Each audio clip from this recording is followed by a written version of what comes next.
دوستانو دا میجر مویز دی شهید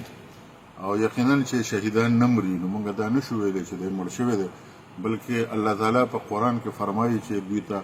مړ مه وایه ځکه چې دا دوی له زه رزق ورکوم. میجر مویز عباس دا هغه شهید دی چې په 2019 میلادي کال کې چې کله هندوستان حمله کړې وه او د هغوی یو جهاز موږ راغورځولی او د هغې کوم پایلټ چې بیا پاکستان گرفتار کړو ابینندن او هغه بیا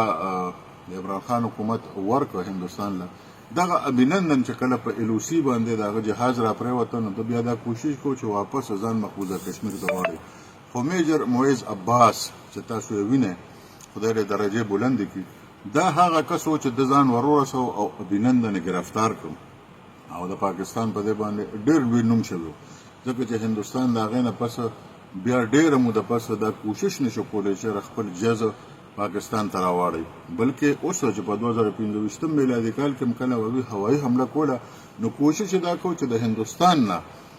په جزونو باندې حمله وکړي خو دغه جزونه مو له پاکستان راوغورځول او تاسو ته پته ولګېده چې د مۍ په 10مه نیټه پاکستان یو تاریخي فتح ترلاسه کړه. خو میجر مویز شهید پرونه د ترهګرو سره په جنگ کې شهید شو. لانس نایک جبران خان هم ورسره و چې هغه د بن اوسېدونکی دی د هغه درجې د خدای بلندې کړي او میجر مویز عباس ته موږ دا وایو